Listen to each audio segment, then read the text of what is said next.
Are you so sick of the clients who will waste your time in the DMs for like a whole week, right? Like you get back to them that one day, then they get back to you the next day, then they send you the inspo pictures, and then you tell them the price, and then they ghost you. Or they actually book an appointment and then they actually end up just canceling the appointment altogether.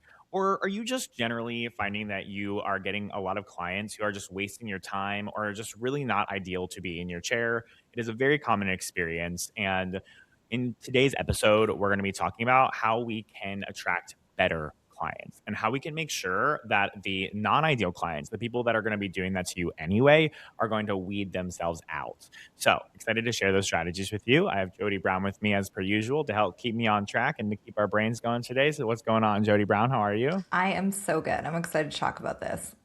Gorgeous. So, where do you think we should start the conversation? So, the first thing, I mean, you kind of did an overview of this, but just defining what does better clients mean?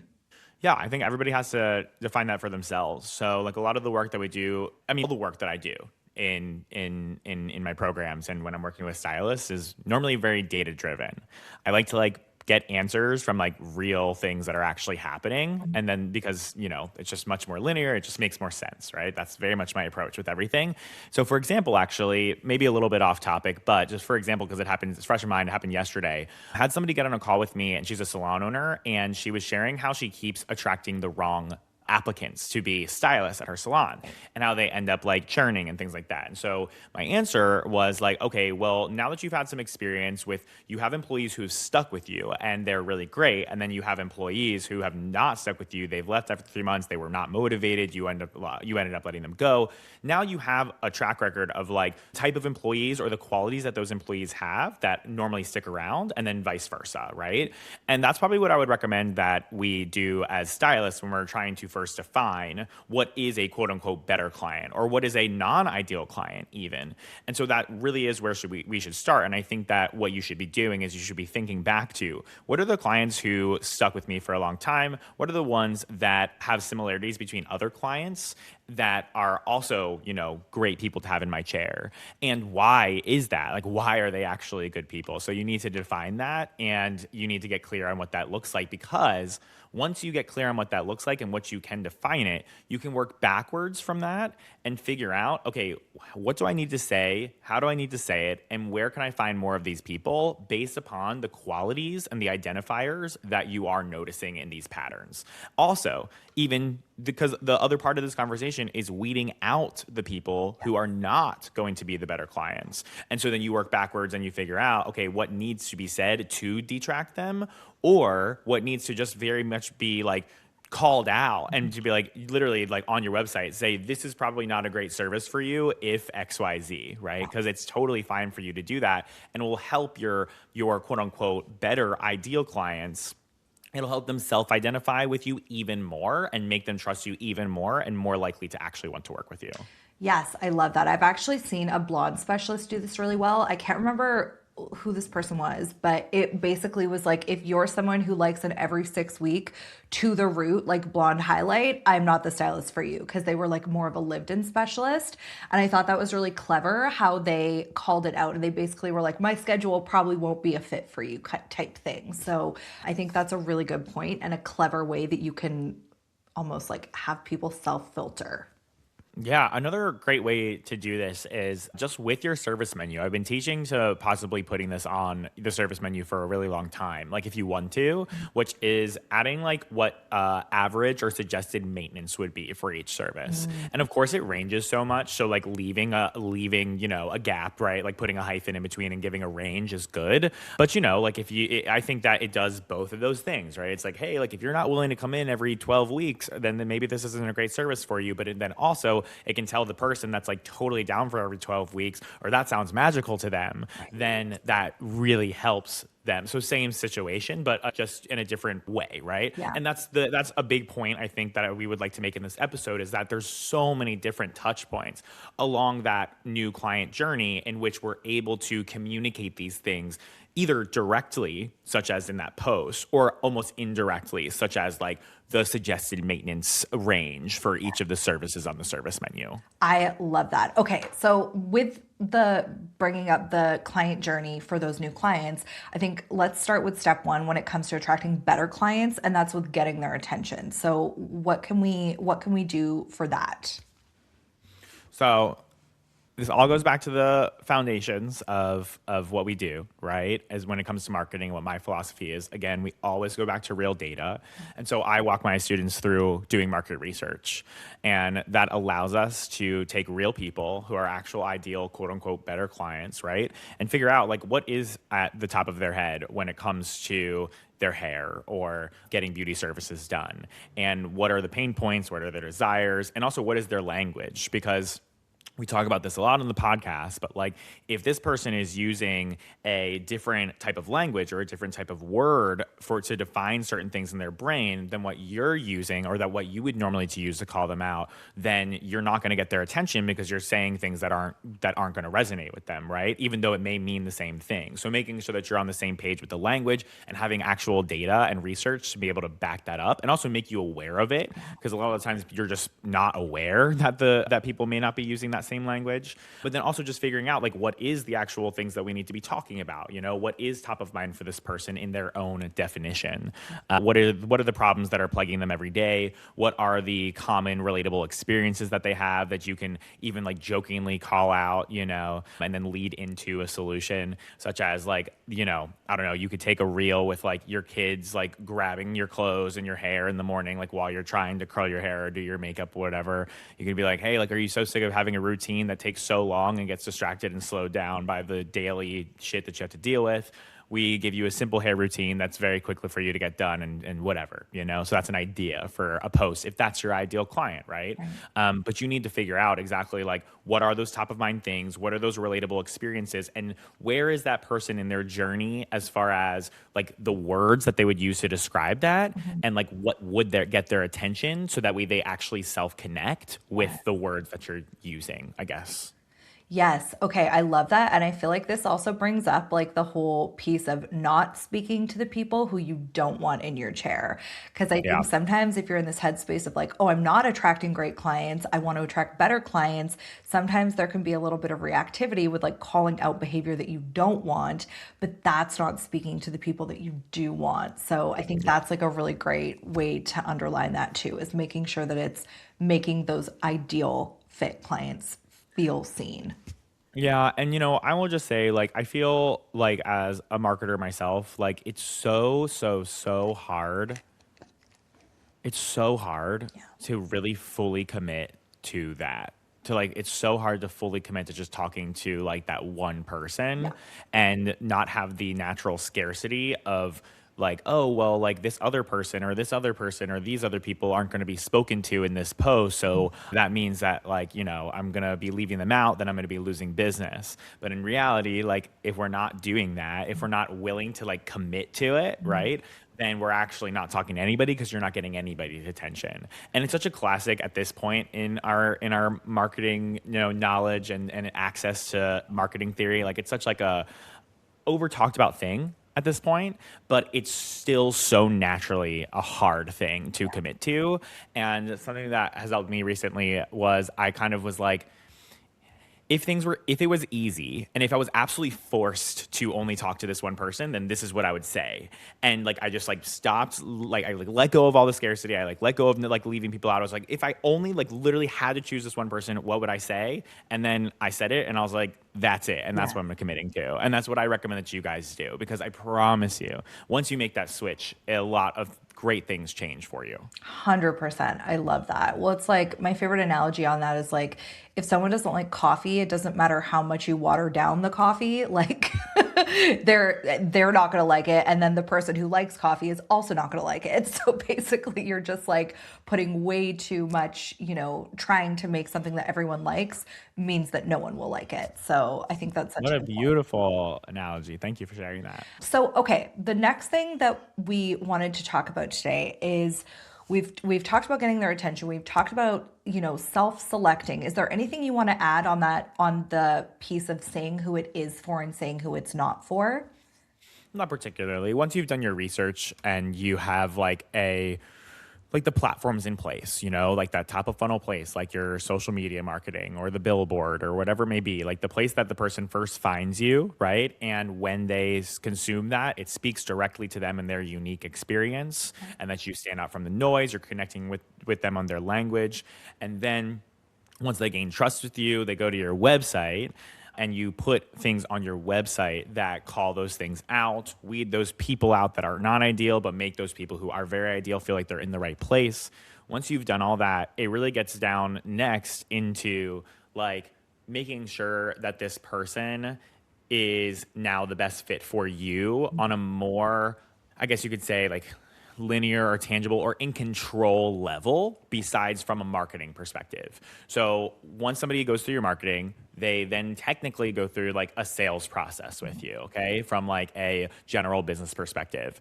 And that sales process is like, how can we get this person, like now that they're interested, now that they're inquiring, how do we actually close the deal?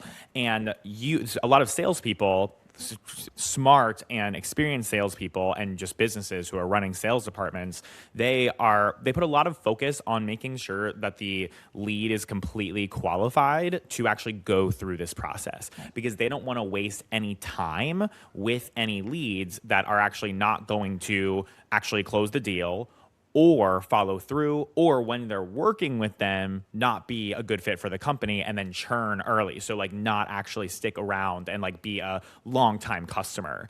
And so I believe that once we've done the job of actually getting attention and getting people trusting us and inquiring with us, we also have to do the job of filtering those people out and making sure that we filter them out, so weed them out, but then also that we take the ideal person and we recognize, what does this person need to be able to be a great lead for us and a great customer for us, who we would like to go through the process, who might not necessarily be there yet. So there's kind of like the two people. It's like we want to weed out those people who will never get there, and then we want to help move the person who's almost there. We want to give that person everything they need to actually be a great customer for us.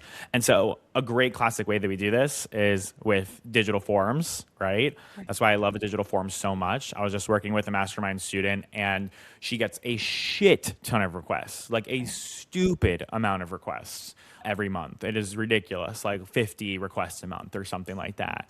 And as she has kind of expanded her range of platforms that she's marketing on, she is getting more and more like different types of leads from all over the place, and she's still getting all of these requests, and she is really sick of wasting any time with any communication, even as automated as it is. She doesn't even want to see the number on the freaking screen, right, or on paper, that like she had an inquiry and then it didn't end up working out, or that this person ended up wasting their time, right? So what we've done is we've added even more questions to the form. We're exploring like putting down a deposit, even just applying to be the client, right? Like not even with a booked appointment, just like you have to put down a deposit to even have access to my books, right? And adding smarter questions too. Adding smarter questions, the meat of a factor that will absolutely determine whether or not this person is the right fit or not, basically. Right. In that, then, is there a phase in someone's business that they should be looking for as a marker for when you should start to think about like adding more barriers to entry, essentially, to get to your books? Yeah, 100%. When it comes to, I talk about a lot that we absolutely do need new clients always coming into the business. That's just a healthy business model. It just is what it is. But what we don't want is that to harm our relationship with our existing customers. I do believe that our existing customers should always take priority. Right. And I believe what happens when we have a shit ton of new clients coming in who are like really filling up the book and then taking up space where your loyal clients could be coming in, right? Because loyal clients are easier to sell to. They're more likely to refer you, right? Like they are going to stick with you for longer if they've been with you for longer. Like there's just, it just makes, and also of course, just from a moral perspective and just from like a personal perspective, we love them more, right? Like we appreciate them more. We have a relationship with these people. And so I say, so like if we have a ton of new client requests coming in and we're allowing anybody to sit in our chair, you're actually creating a less convenient experience for those loyal customers or those returning customers because they can't get in at the times they would like to. Maybe you're starting to get inventory for those people, and then so you're spreading your resources more thin, and then you don't have that same type of inventory for the loyal people possibly, you know. Right. It just, the more non-ideal new people you have in the chair, the less you're going to be able to serve the returning ideal people, I guess you could say. And so it's kind of like I got to a point in my business where I was so booked and busy in which it was kind of like, it's a privilege for you to sit in my chair. Right. Right? Like, this is no longer like I'm begging to have clients in my chair. Like, you are lucky to be in my chair. And my clients treated it like that, right? The ones that I wanted in my chair, they treated it as a privilege to sit in my chair. And I think that I would very much encourage everybody listening to this, particularly the people who are majoritively in this industry, right? And I'm even going to go as far as to say like women, because I believe that women are not often like empowered or have the natural belief to like feel like that can be a belief that you have. Like, it is a privilege to sit in your chair and get your services, you know, and especially if you've worked your ass off for it, right? So I think that when I switched my brain to that, that's when I really recognized like, you know, I have to be more selective because I need to protect the people who understand that it's a privilege and act like it's a privilege to be in my chair. And of course, it's a mutual agreement. I'm going to give you a fucking badass service if you're willing to treat this space respectfully with the level that I'm at and the amount of demand and amount of people I could be serving and making an impact on. Yeah, I love that. And I think from a fulfillment perspective too, like once you do start to attract clients who really truly value you and understand your worth and aren't like nickel and diming you and all of those different things, like it does change your experience of this job and of this industry. Yeah, I mean, it completely takes away so much of the things that burn you out, Yeah. you know? I mean, I having clients in your chair that you're like scared of or that you're thinking about your experience is going to be with throughout the entire week, you know? I mean, I know that I've absolutely been there. Like, I would have a client in my book like on Friday and it would be Tuesday, and all I'm thinking about throughout the entire week is how much I'm dreading seeing this person. Yeah. And like, it's just like not worth it. And it affects your experience with your other clients, and it affects your experience in your personal life with yourself and your family and your friends and the things that actually matter the most. Yeah. And I just think it's not worth it. You know, I of course, I believe from an experience perspective, I think that like every beauty school student or everybody who's beginning, like you kind of have to go through that a little bit. You know, you have to be kind of refined and you have to polish up the skills of like being able to deal with bullshit no matter what, because it's always going to be there, right? No matter what. So you have to go through that in the beginning. And you know, just from a revenue perspective, you need to make money, right? But once you're at a point where it's like, well, I kind of have my choice of how I make my money and who I make my money from, Right. then you should take advantage of that. Right.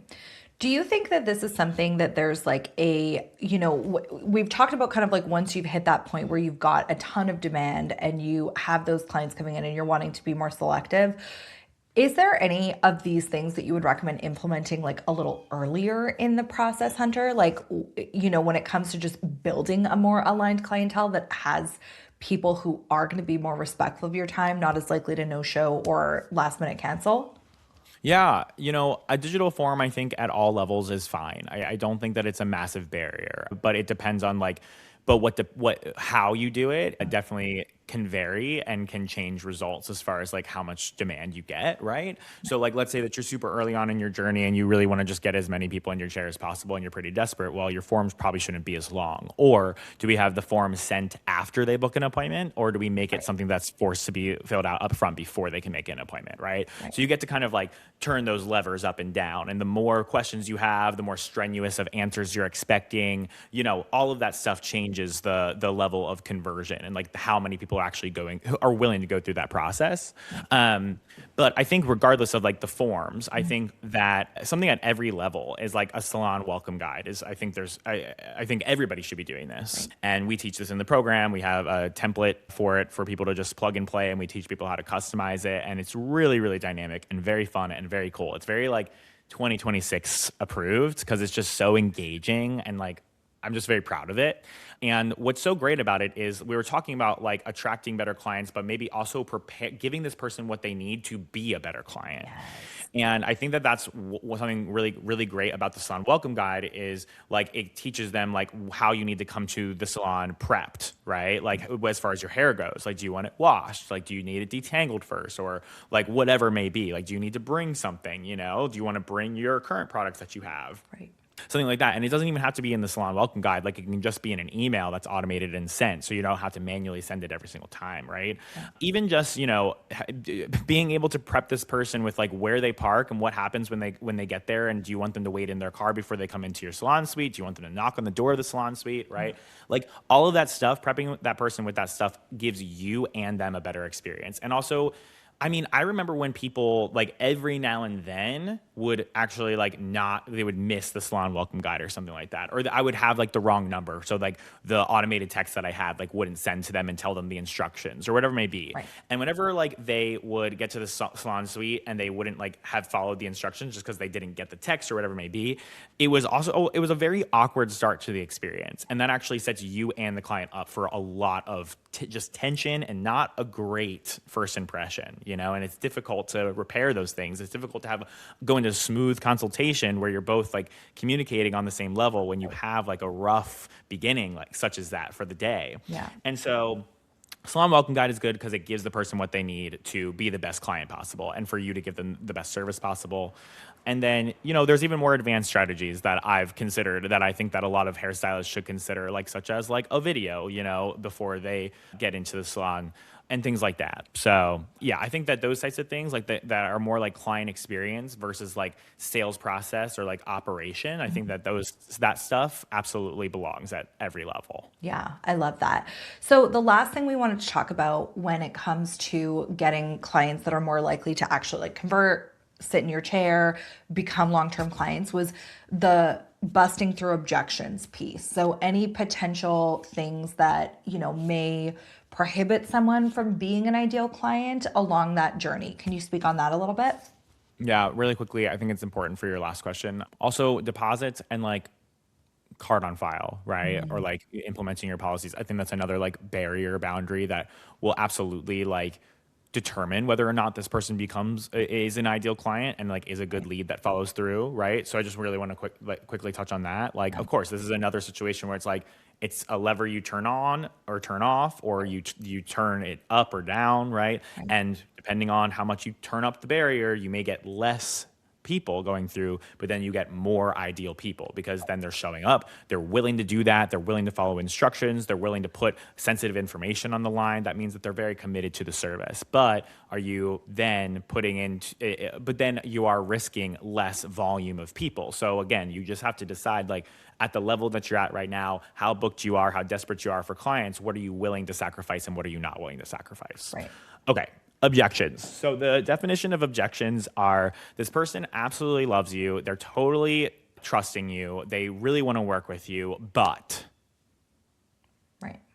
And whatever the but is the objection. Okay. So it's like what's actually fully stopping them from fully committing.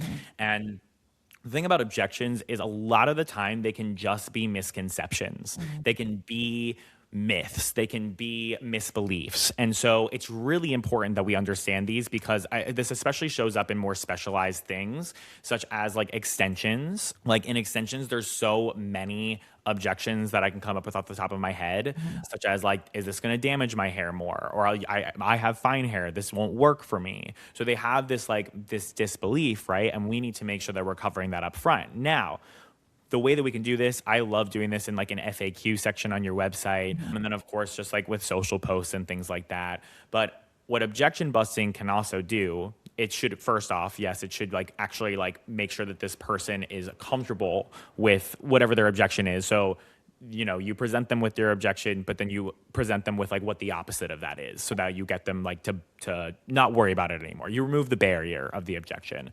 But what you're also technically doing is you are telling them like possibly maybe your objection is valid, Right. Yeah. like maybe you are sitting there and you're like, yeah, like my hair is falling out, I don't think this is going to be the right fit for you. And be like, so you'll say, if I have traction alopecia, are these extensions or is this extension method the best fit for me? To be honest, no, but I'm open to having a consultation with you if you're down to do that, blah, blah, blah, or whatever it may be. So it can do both things. It can make sure to remove any misbeliefs or barriers that are stopping the person from fully committing, or it can actually validate somebody's objection where it's supposed to. So it removes any time wasted on a client who may not end up actually being a great paying client. Yeah, I love that. And that's such an important point because it's like if you cannot commit to the maintenance on something like extensions, for example, then Right. that automatically does disqualify someone from being a right fit client. So I think that's a really Yeah. important one. I'll even another just like example because it's very relevant. I was saying that we were like trying to really beef up the digital consultation form of the person who is getting like a shit ton of Right. requests, right? Like one of the questions on there, like a good identifier of a client for this person is somebody who like they're willing to make a relationship with them, willing to like come back like on a consistent basis, Right. And so like there's a question on there and it's literally like, are you looking to make a relationship with me? Are you looking to see me on a frequent basis? Like how often are you willing to come see me? And if because a lot of times some people will just be like, oh, well, I wanted to come like do this for my birthday. And like, they just want to get their hair done Right. once, which is awesome, Yeah. and maybe there's a stylist who'd be awesome for that out there to do that. But again, like we are prioritizing like returning loyal clients here. And if you're not going to be like a super ideal client who's going to have a long lifetime customer value, then I don't have space for you in my chair. Yeah. Right.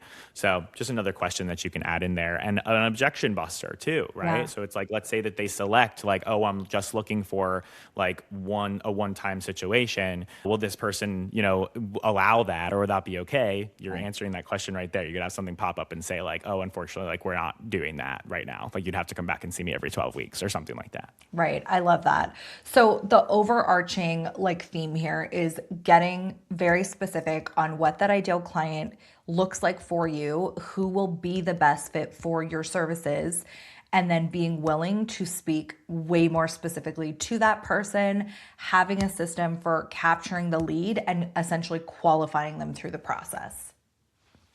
Period. Thank you for summing it up for me, Jody. I appreciate that. Well, go attract better clients, people. You got a really hardcore crash course in this. If you want to learn this step by step, if you want to put all the systems and pieces in place, this is not just a get in and a done day project.